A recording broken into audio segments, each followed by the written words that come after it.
Hi everyone, Dead Battery here, and thank you for joining me on my channel. Today's video is going to be an update on the PlayStation 5 that I found in the junk section for 33,000 yen, because I found another one in the junk section for 33,000 yen. So I thought, might as well get it.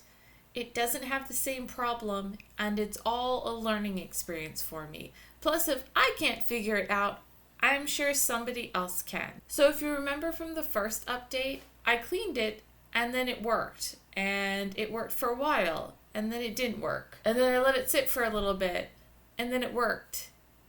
And it worked for like a week and then it didn't work.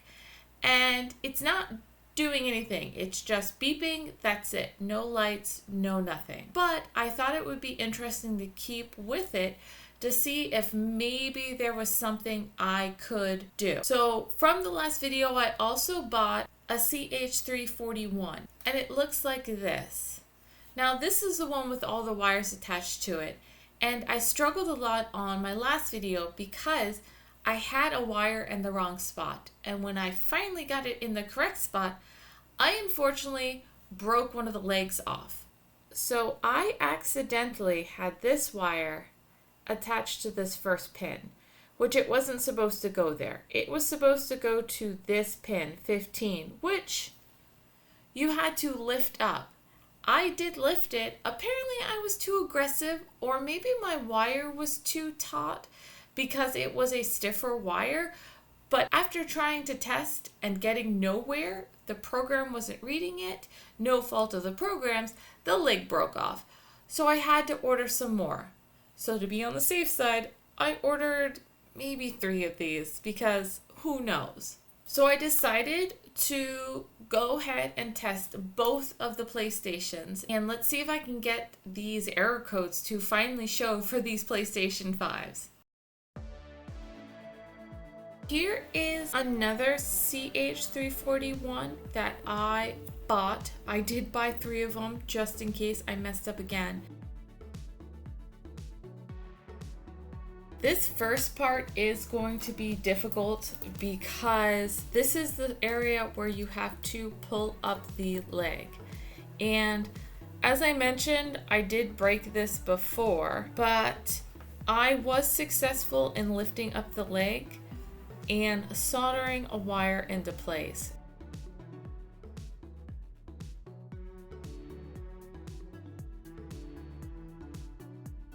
It's really hard to see, but you just have to lift it so it's not touching the pad below. And then this wire goes to the middle pin of the MOSFET's chip. The second wire then goes from the back of the same chip you soldered the middle one to the 9th leg of the one where you lifted up the 15th leg.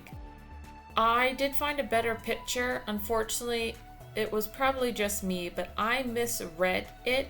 It said 1 pin and then it said 15 pin right next to each other. And then solder a long wire to the ground, the RXD, and the TXD. Let me know in the comments if you struggle with this.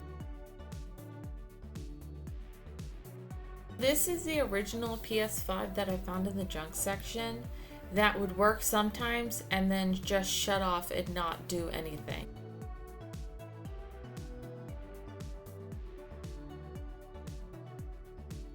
So I decided to test the first PlayStation that I found.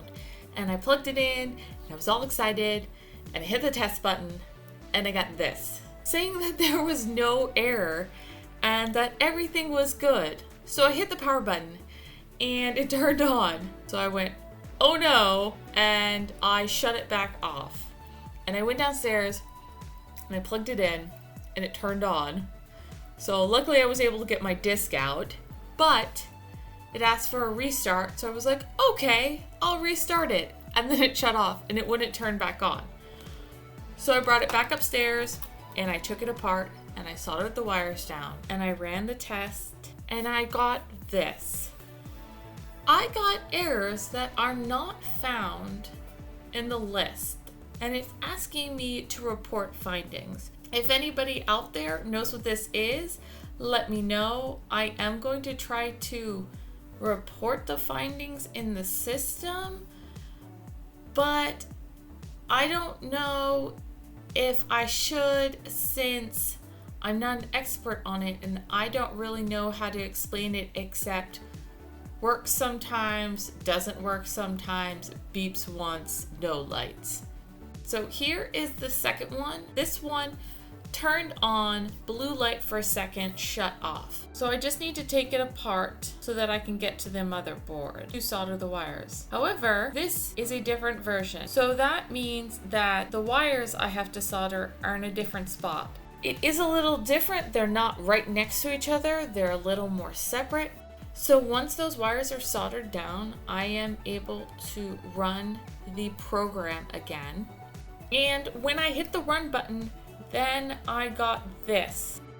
And this is just showing me one error, and it says that the APU VRM has a power fail, and to check this spot and to check the MOSFET's APU side for a short because the cap's usually short. Then it has exactly what it's doing. Single beep, 1 second, blue light, then it just powers off.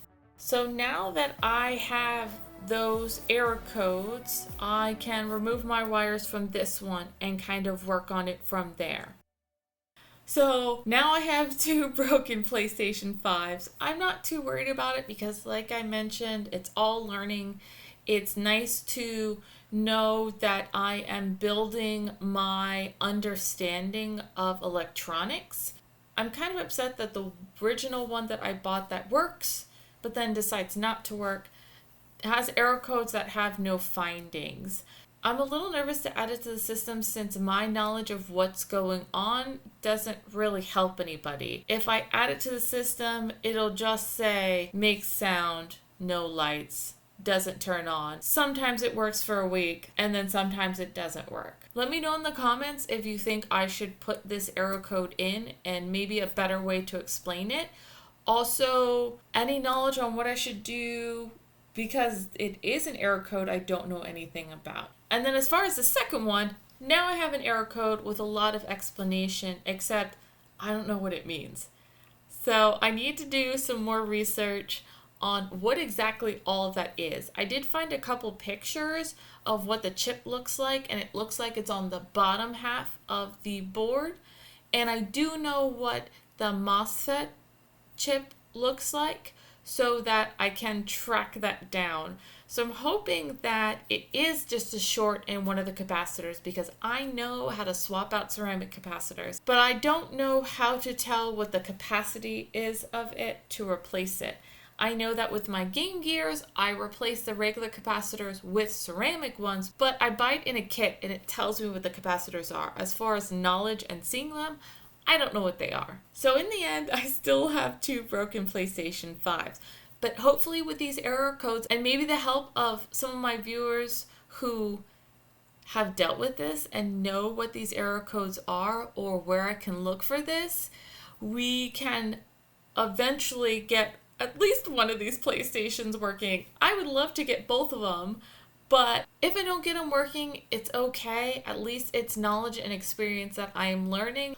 Or be excited to work on stuff yourself, even if you don't get it right the first time. So I hope you enjoyed this update. I know it's not as exciting, but I am excited that we finally got numbers to the errors and possibly a way forward. As always, if you like this video, please like and subscribe, share with your friends, and I'll see you again in 2 weeks. Bye.